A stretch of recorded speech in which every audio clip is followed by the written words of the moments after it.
Muy buenos días. Hoy iniciaremos con las geohelmintiosis, que son producidas por parásitos helmintos de la clase Nematoda, cuyos huevos requieren estar en la tierra durante un tiempo determinado para convertirse en huevos larvados. Estos huevos larvados son la forma infectante para el humano en el caso de Trichuris trichiura y Ascaris lumbricoides. O bien esos huevos no larvados necesitan estar en la tierra para larvarse, eclosionar, que salga la larva y que esa larva sea capaz de atravesar la piel del hospedero, como sucede en el caso de Strongyloides stercoralis y Necator americanus y Ancylostoma duodenale, que son conocidas comúnmente como uncinarias.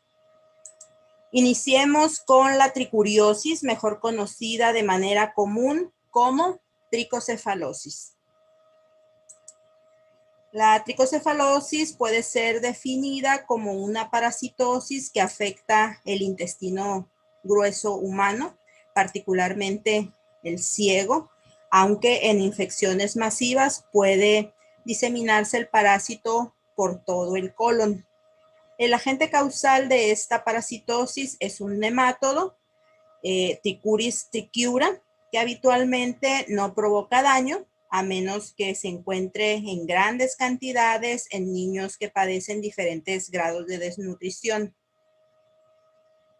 La fase infectante es el huevo larvado, el cual va a madurar o va a embrionar, como les dije, en la tierra en un lapso de 2 a 4 semanas después de haber sido expulsado con las heces de los individuos parasitados. La enfermedad recibe el nombre común de tricocefalosis, ya que al parásito se le denomina como tricocéfalo, por trico, que significa pelo, y céfalo, cabeza. Como podemos observar en esta imagen, la parte anterior o cefálica del parásito es larga y muy delgada, como un cabello, de ahí la denominación. A este parásito también se le conoce como gusano látigo debido a su morfología. Trichuris trichiura es uno de los 3 nemátodos gastrointestinales más frecuentes en el mundo. Es cosmopolita y junto con Ascaris lumbricoides es de los helmintos más frecuentes en las zonas rurales de clima tropical, donde las condiciones sanitarias son deficientes o precarias. Esta parasitosis prevalece en zonas donde se defeca a ras de suelo. Con la contaminación fecal del suelo, con una humedad y una temperatura adecuada, se va a favorecer que los huevos depositados con las heces puedan embrionar, puedan volverse infectantes en un lapso de 2 a 4 semanas y que de esta manera la parasitosis se propague o se disemine. Esta enfermedad es más frecuente en niños que en adultos, sobre todo en los niños que comen tierra, un hábito que se conoce como geofagia. La edad más afectada oscila entre los 5 y los 14 años. La prevalencia mundial estimada por la Organización Mundial de la Salud es de 800 a 900 millones de casos, de los cuales gran parte, el 65%, se presenta en el continente asiático. En nuestro país, la frecuencia con que se observa esta parasitosis es elevada. En algunas regiones del sureste se ha reportado hasta en un 80%. ¿Cómo se transmite Trichuris trichiura?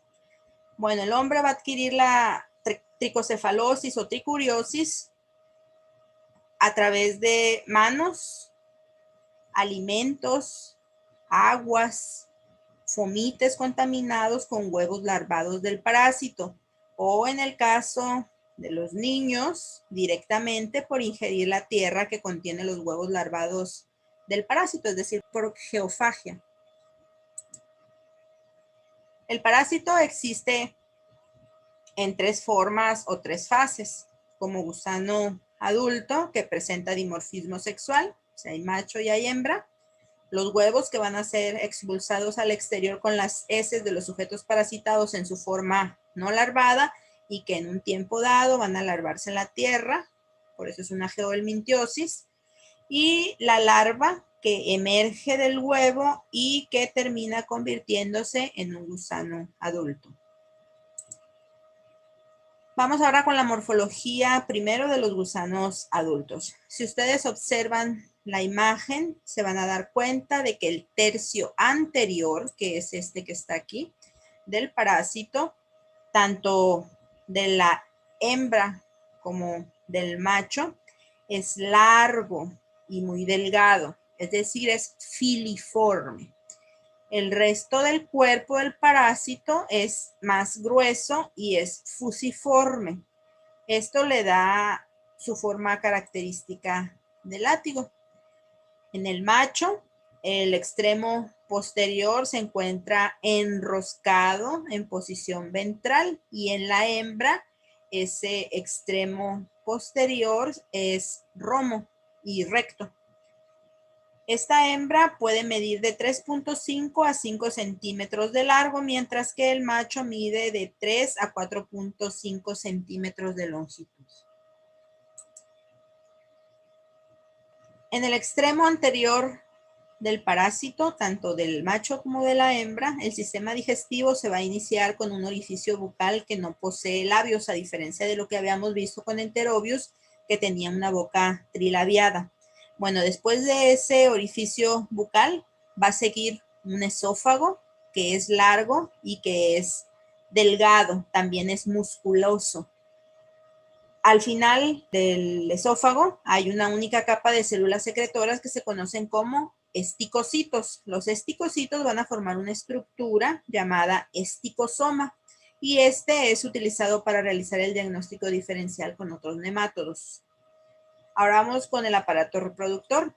Este está localizado en la parte gruesa del parásito.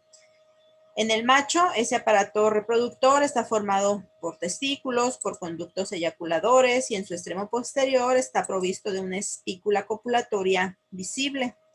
En el caso de la hembra, el útero termina en una vagina que es corta y la cual va a desembocar en un orificio vulvar situado cerca de la unión de la parte delgada con la parte gruesa. En estas imágenes podemos observar a los machos y a las hembras fácilmente distinguibles por su morfología característica.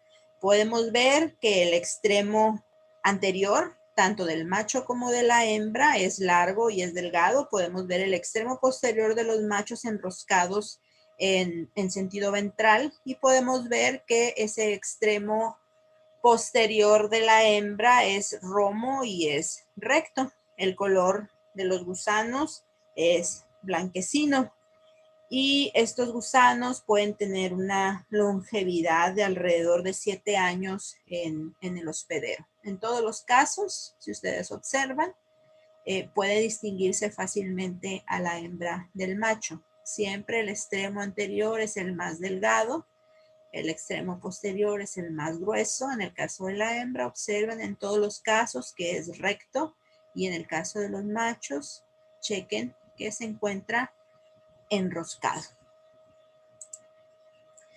Ahora bien, Trichuris trichiura es un nemátodo muy peculiar, ya que cuando es un gusano adulto, su porción cefálica o su extremo anterior, aquel que es delgadito como un hilo, se va a enhebrar en la mucosa del intestino grueso, dejando colgado su cuerpo, es decir, el extremo posterior, hacia la luz del intestino.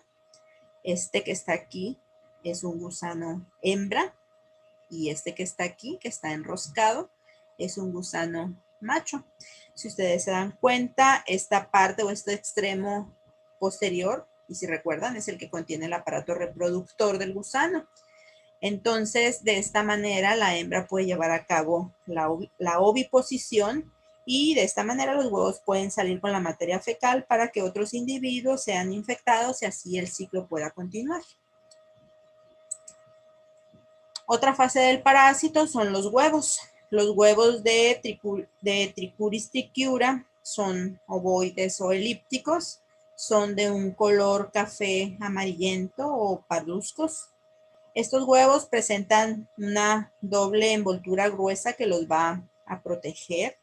El citoplasma del huevo es granuloso y en los dos polos del huevo del parásito se observan unas prominencias o tapones mucosos incoloros que le dan su forma típica de bolillo o balón de fútbol americano al huevo. La cantidad de huevos que una hembra pone es de 200 a 300 por gramo de heces, es decir, en promedio, diariamente hay una ovipostura de 5,000 a 7,000 huevos. Obviamente la cantidad de huevos eliminados con las heces va a depender de la carga parasitaria. Estos huevos son muy resistentes y pueden permanecer viables en la tierra por años. Por el contrario, la poca humedad del suelo y temperaturas que sean superiores a los 50 grados centígrados van a destruir los huevos de este nemátodo. Los huevos del parásito son fácilmente reconocibles, estén o no estén larvados por su aspecto característico, pero puede resultar difícil encontrarlos cuando la infección es leve. Hasta este punto ya saben que los huevos que salen al medio externo con las heces de los individuos parasitados no están larvados, es decir, los van a observar así como los de la imagen. Cuando caen en la tierra y tienen condiciones adecuadas de temperatura y humedad, en aproximadamente 2 a 4 semanas se va a desarrollar la larva que ustedes pueden observar aquí y ya se van a volver infectantes, ya van a quedar listos para parasitar a un nuevo hospedero. La infección ya sabemos que se adquiere después de ingerir estos huevos en alimentos, en aguas, al contaminarse las manos o fomites, como ya les había mencionado. El tiempo que transcurre entre la ingesta del huevo larvado, la liberación de la larva al interior del hospedero, el desarrollo de esa larva a gusano adulto en el colon, la cópula de machos y hembras y la excreción de huevos en las heces del sujeto parasitado va de 1 a 3 meses aproximadamente. Vamos ahora con el ciclo de vida del parásito. El ciclo puede iniciarse tras la ingestión del huevo larvado en alimentos, aguas, al contaminarse las manos cuando se manipula o se juega con tierra, o bien por geofagia. El huevo ingerido va a perder los tapones que tiene en los polos, dejando un orificio por donde sale la larva. La eclosión se lleva a cabo en el intestino delgado, y la larva libre va a permanecer por aproximadamente 3 días en las vellosidades intestinales y luego va a descender al final del intestino delgado y a la primera parte del colon. Ahí en el ciego el parásito se va a adherir a la mucosa y se va a desarrollar a gusano adulto. Los machos y las hembras van a realizar la cópula, la hembra va a llevar a cabo la ovipostura y los huevos van a salir con las heces al medio ambiente. Si las heces con huevos son depositados en el suelo a una temperatura entre 10 y 31 grados centígrados y con más de un 50% de humedad relativa ambiental, en aproximadamente 15 a 30 días los huevos van a embrionar, desarrollando una larva después de pasar por 2 etapas, una etapa bicelular y luego una etapa fragmentada, para finalmente generar una larva en el interior del huevo. Ahora, en lo que se refiere a la patogenia, pues no se conoce con exactitud cómo es que Trichuris trichiura produce daño al hospedero. Lo que sí se sabe es que el daño va a estar directamente relacionado con el número de parásitos.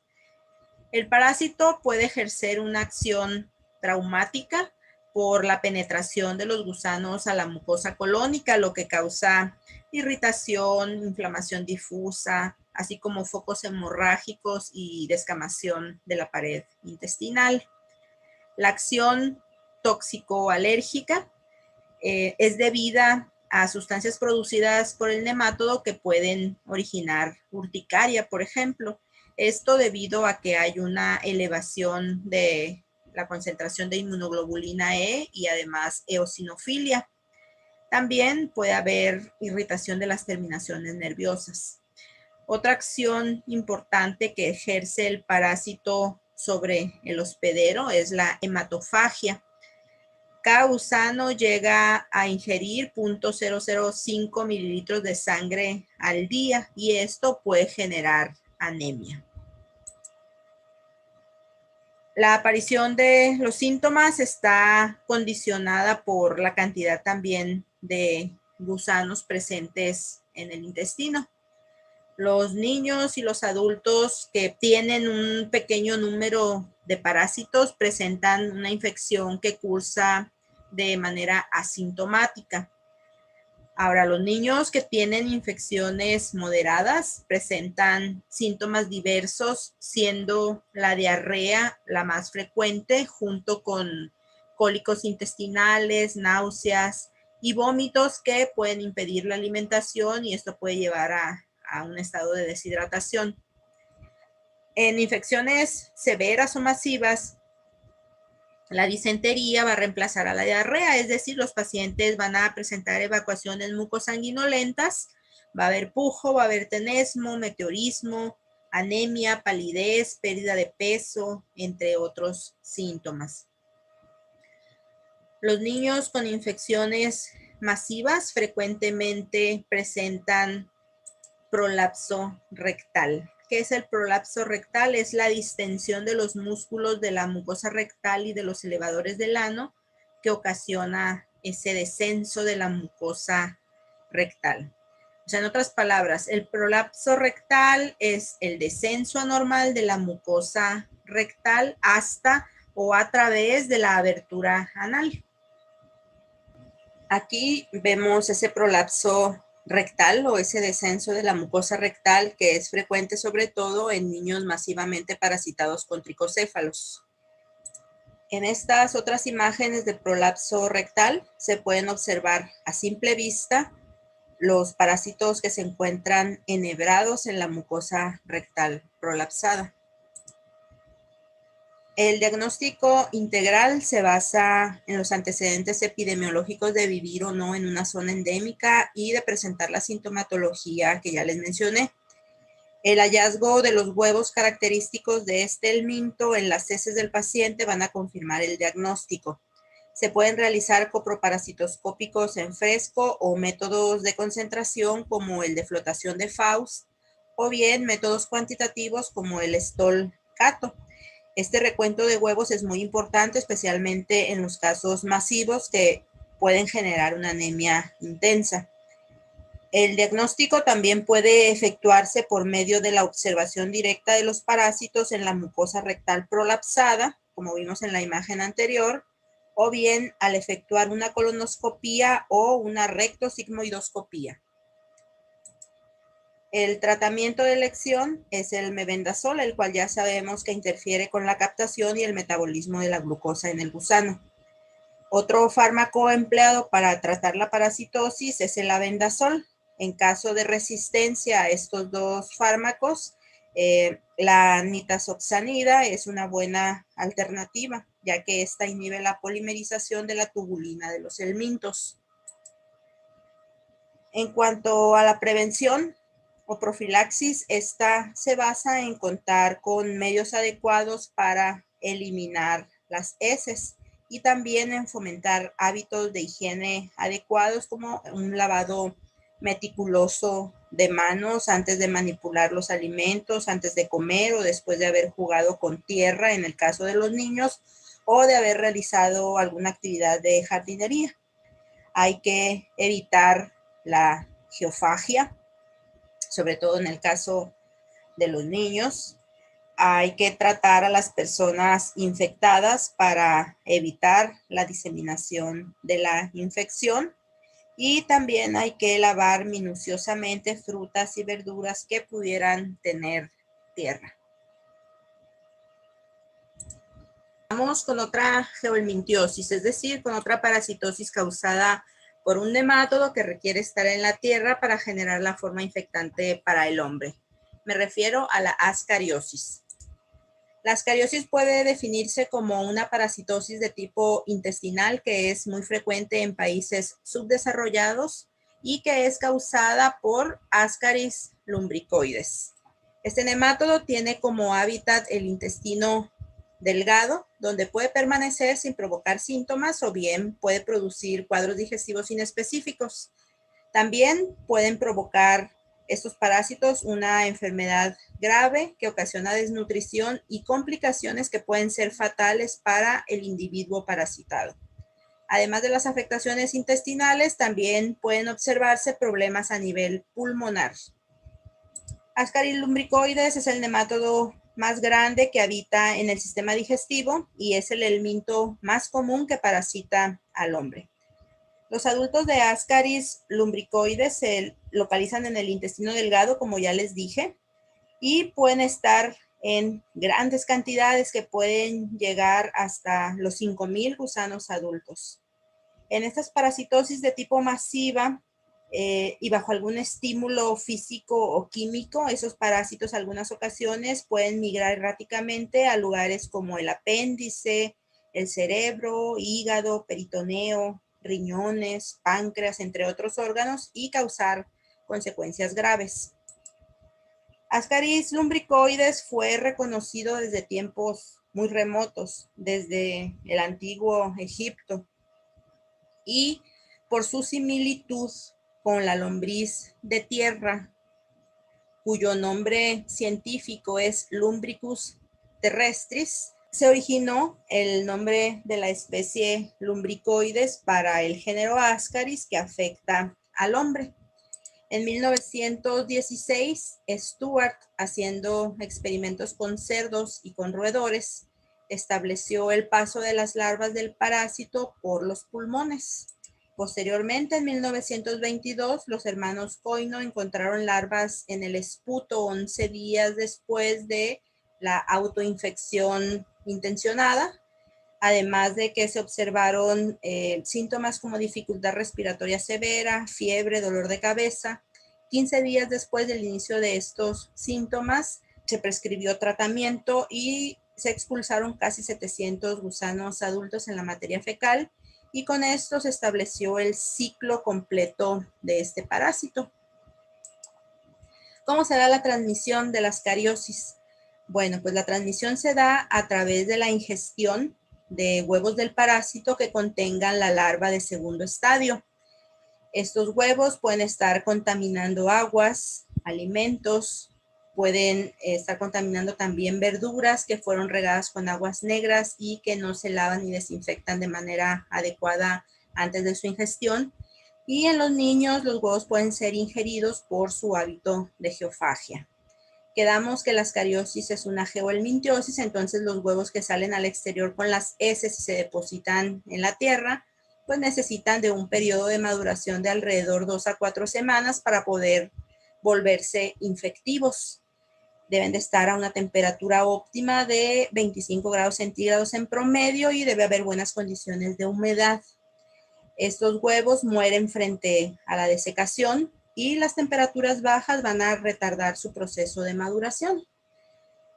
Esto que les acabo de decir hace evidente que no hay una autoinfección en los pacientes y los huevos que contengan las heces recién emitidas pues no son infectantes. Los huevos que son infectivos, es decir, aquellos huevos que tengan larvas de segundo estadio en su interior, después de que son ingeridos, eclosionan y las larvas libres van a recorrer la circulación, van a llegar a los pulmones. Estas larvas van a aumentar de tamaño, van a realizar 2 mudas y finalmente van a regresar al intestino delgado, donde se van a convertir en gusanos adultos. En lo que se refiere a la epidemiología, Ascaris lumbricoides es un parásito cosmopolita y, como les dije hace un momento, es el helminto más común que parasita al hombre. Este parásito se distribuye de manera preferente en zonas tropicales y templadas del mundo, pero sobre todo en aquellas zonas rurales, donde las condiciones socioeconómicas e higiénicas son deficientes. Se estima que más de 1.000 millones de personas en el mundo están parasitadas, lo que representa 1/6 de la población mundial. La ascariosis se presenta en todas las edades, pero es más frecuente en los niños debido principalmente a sus hábitos de juego a nivel de tierra, debido a la geofagia y a la infección oral por las manos sucias. La ascariosis es más común en niños que tienen edades entre 2 y 10 años y la prevalencia va disminuyendo en individuos a partir de los 15 años. En México, en concordancia con la estadística mundial, se estima que el 33% de la población está parasitada y el 6% de los infectados presenta una parasitosis masiva que pone en riesgo la vida del sujeto parasitado. Los dos factores principales que mantienen a esta parasitosis como endémica, pues son las características de temperatura y humedad favorables del suelo y la contaminación frecuente de este por la práctica del fecalismo a ras de suelo.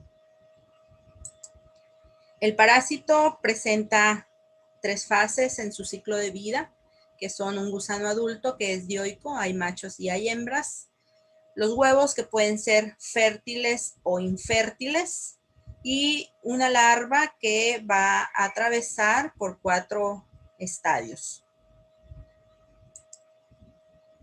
En esta imagen vamos a ver la morfología de los gusanos adultos. Estos gusanos adultos, como pueden observar, son de color blanco amarillento, también pueden ser de un color rosado tenue, son cilíndricos, son nemátodos, son delgados, son largos, tienen una cutícula quitinoide que los envuelve, que es estriada y elástica, tienen un extremo romo anterior, como pueden observarlo, un extremo redondeado, mientras que el extremo posterior es puntiagudo. Este es el nemátodo de mayor tamaño que parasita el sistema digestivo humano y es el de mayor prevalencia en el hombre. La longevidad de estos gusanos adultos es de 1 a 2 años. Como pueden observarlo en la imagen, las hembras son más largas que los machos. El extremo posterior de la hembra es recto y el extremo posterior del macho tiene una forma curva y enroscada, como lo podemos observar en esta imagen. Aquí observamos ese extremo posterior que es puntiagudo y que está enroscado en sentido ventral, donde el parásito va a acomodar su aparato copulatorio. Ese aparato copulatorio consiste en 2 espículas quitinosas y retráctiles. Este parásito macho, este gusano adulto macho, tiene una longitud de 15 a 30 centímetros por 2 a 4 milímetros de diámetro. La hembra, por su parte, mide de 20 a 45 centímetros por 4 a 5 milímetros de diámetro. Su extremidad posterior, como ya dijimos, es recta, es afilada y esa característica nos sirve para diferenciarlos macroscópicamente a los machos de las hembras. La hembra va a tener una vulva o hendidura transversal que vamos a ver en una imagen posterior. Las hembras tienen una capacidad de oviposición de alrededor de 200 a 250,000 huevos diarios. Ascaris lumbricoides presenta un aparato digestivo completo, es decir, un aparato digestivo que va desde la boca al ano. El extremo anterior de los gusanos hembra y macho está provisto de una boca triangular con 3 labios que están finamente dentados. Después de la boca se continúa con un esófago y un intestino tubular, finalizando en el ano en la hembra y en la cloaca sexual en el macho. Estos gusanos adultos presentan un aparato reproductor muy bien desarrollado. En el macho, el aparato genital está formado por los testículos, vasos deferentes que se abren en una cloaca subterminal junto con las espículas copulatorias. En la hembra hay una vulva, en la unión del tercio anterior con el tercio medio del cuerpo del parásito. Se continúa con la vagina y un útero doble, oviductos y ovarios. Aquí vemos la porción cefálica del parásito en el extremo anterior del gusano adulto con los 3 labios bien diferenciados que les mencionaba. Estos 3 labios poseen diminutos dientes o dentículas que quizá no alcancen ustedes a distinguir. Localizada en el centro de estos 3 labios se encuentra una pequeña cavidad bucal que tiene una forma triangular. Como les decía hace un momento, la cutícula, que es la envoltura del cuerpo del gusano adulto, posee una especie de cordones laterales muy aparentes que tienen el aspecto de estrías. Estas estrías van a recorrer todo el cuerpo del nemátodo. Los órganos copuladores, en el caso del macho y la hembra, son 2 espículas quitinosas y retráctiles en el macho y la vulva en la hembra. En esta imagen vemos una de las 2 espículas copulatorias del macho que miden entre 2 y 3 milímetros. Y aquí vemos la vulva en las hembras, que es de localización medio ventral y que se abre cerca de la unión de los tercios anterior y medio del cuerpo de la hembra. Ya se va a continuar con la vagina cónica que se bifurca para formar un par de túbulos genitales y cada uno de ellos va a constar de un útero, un receptáculo seminal, el oviducto y el ovario, como les decía en la diapositiva anterior. Bueno, ahora vamos con la morfología de la fase de huevo del parásito. Hay 2 tipos de huevos, los huevos fértiles y los infértiles, conocidos también como fecundados o no fecundados respectivamente. Los huevos fértiles son ovoides y miden de 50 a 65 micras de largo por 45 a 50 micras de ancho. Ahora, las hembras que no copulan con el macho van a depositar huevos sin fecundar, en realidad serían óvulos. Y estos huevos que no están fecundados o que son infértiles, como pueden observarlo en la imagen, son más largos y estrechos que los huevos fértiles. Estos miden de 85 a 90 micras de longitud por 30 a 40 micras de ancho. Los huevos fértiles están rodeados por una cubierta protectora que tiene 3 capas. En la parte interna hay una capa o membrana vitelina y dentro de ella hay una masa granular de la que se va a originar la larva o el embrión. Esta membrana vitelina es rica en lípidos y es parcialmente impermeable. Va a evitar la penetración de sustancias dañinas para el embrión o la larva que se va a generar. Sobre esa membrana vitelina existe una capa media gruesa y transparente de glucógeno y por encima de esta, en contacto directo ya con el medio ambiente, hay una capa externa de albúmina que tiene una superficie mamelonada, se dice. Es decir, tiene mamelones, que son como estas ondulaciones que ustedes observan en la imagen. Ahora, esos huevos con la capa externa con múltiples mamelones, como lo vemos aquí, son huevos fértiles corticados, así se conocen como corticados, los que tienen esas ondulaciones o esos mamelones. Ahora, los huevos fértiles corticados pueden perder su capa externa de albúmina que tiene múltiples mamelones y ahora serán huevos decorticados. Siguen siendo fértiles, pero como ya perdieron esa capa mamelonada, se dice que son huevos fértiles decorticados. Ustedes ya saben que el huevo recién eliminado no es infectante, que requiere madurar en la tierra. Recordemos que es un geohelminto y que en 2 a 4 semanas va a a generar la larva, primero una larva de estadio 1 y luego una larva de estadio 2, y eso va a hacer que el huevo ya sea infectante. La hembra va a producir 27 millones de huevos y diariamente deposita de 200,000 a 250,000. Estos que están aquí son los huevos infértiles o no fecundados. Estos carecen de la membrana vitelina, ¿sí? Aquí no se observa. Tienen una cubierta que es muy delgada y que puede o no contener mamelones. Los huevos no fecundados o infértiles, ya quedamos que son más largos y son más angostos que los huevos fecundados o fértiles. Aquí tenemos nuevamente ambos tipos de huevos, los fértiles o fecundados y los infértiles o no fecundados. Estos huevos que son no fecundados, a diferencia de los fértiles, no tienen, otra vez les insisto, la membrana vitelina, tienen una capa externa que es delgada y pueden o no tener a esos mamelones. Los huevos fértiles quedamos que pueden ser de 3 tipos: los corticados, los no corticados y los que ya están embrionados o larvados. En esta imagen observamos los 3 tipos de huevos fértiles que les acabo de mencionar. Aquí tenemos un huevo fértil que tiene una capa externa de albúmina con esas ondulaciones o mamelones. Aquí tenemos un huevo fértil que ha perdido esa capa externa con múltiples mamelones y se dice que está decorticado. Y aquí tenemos un huevo que ya tiene una larva en su interior.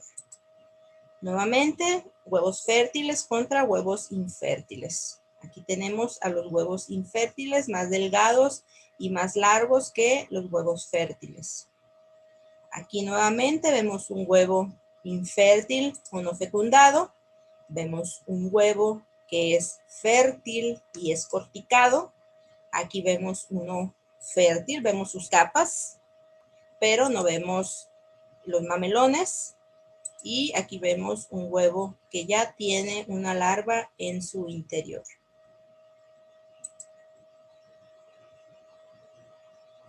Para que los huevos fértiles se conviertan en larvados e infectantes, se requieren 2 a 4 semanas en suelos cálidos y húmedos a una temperatura promedio de 25 grados centígrados. Eso ya se los había mencionado.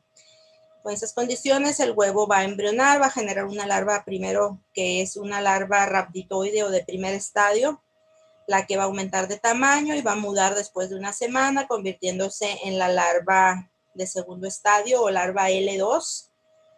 Y esto le confiere al huevo ya la característica de infectante para el hombre. Esta imagen es para que vean nuevamente huevos larvados. Aquí pueden observar perfectamente bien la larva al interior del huevo. Estos en condiciones adecuadas pueden permanecer viables en el ambiente durante varios meses. El ciclo de vida del parásito. Ascaris lumbricoides tiene un ciclo monoxénico. Puede completarse todo el ciclo en el humano. El hábitat definitivo de los gusanos adultos sabemos que es el intestino delgado, aunque el parásito hace un gran recorrido por el organismo antes de establecerse en él. En la luz intestinal se lleva a cabo el apareamiento.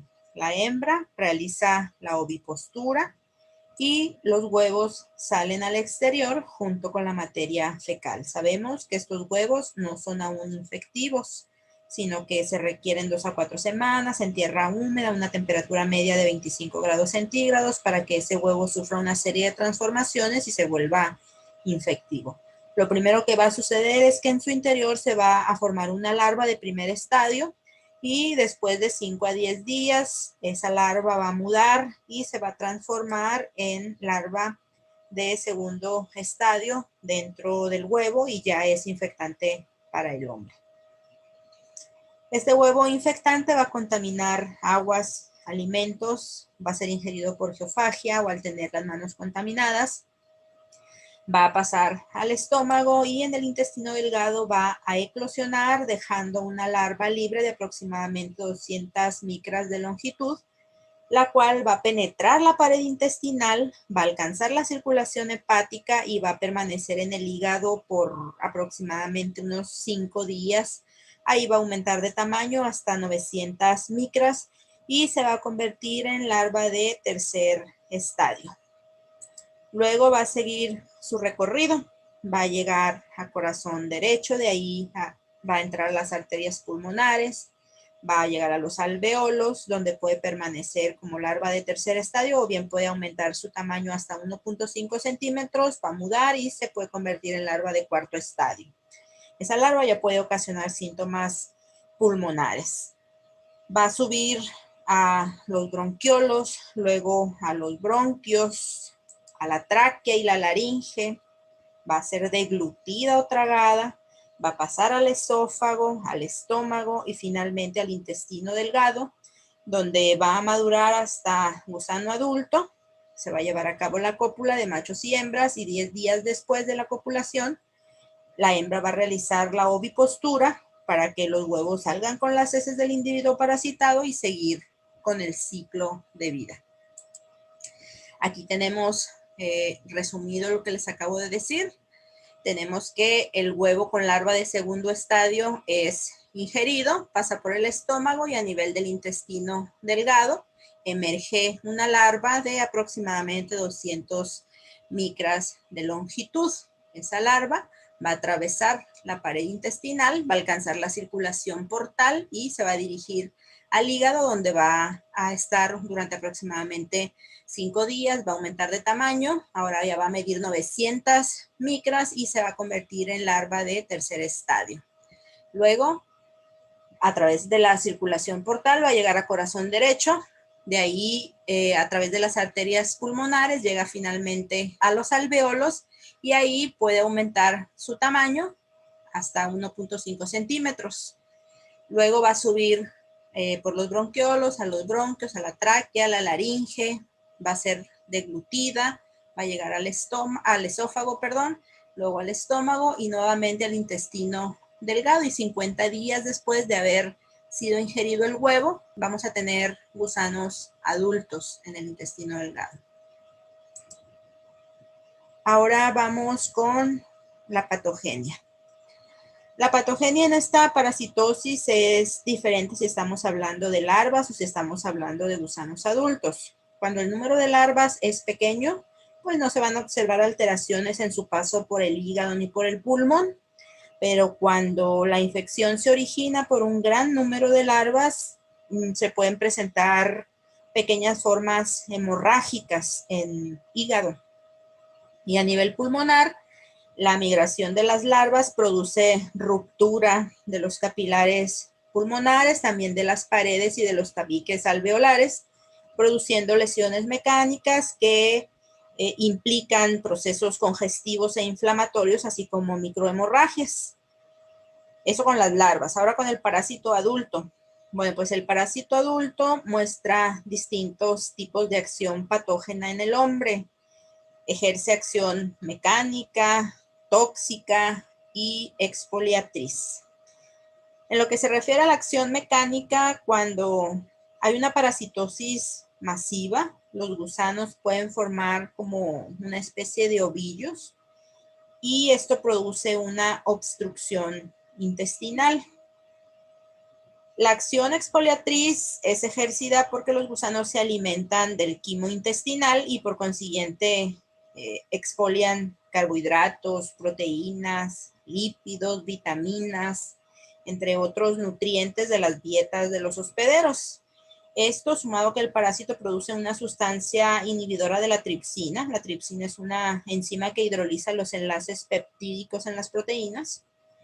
Pues esto va a interferir con la digestión y el aprovechamiento de las proteínas por el hospedero. Y esto contribuye a su vez a una desnutrición y a un desarrollo anormal en los niños parasitados.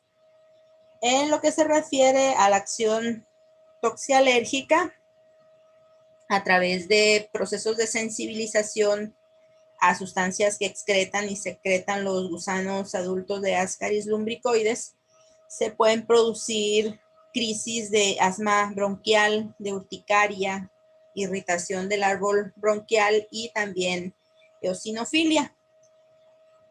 Larvas o adultos pueden desplazarse de manera errática, por lo que pueden ser regurgitados y salir por boca, por nariz. Pueden invadir los conductos o vías biliares, la vesícula, el hígado, el riñón, el apéndice, el conducto lagrimal, auditivo, la cicatriz umbilical, la vejiga, entre otros.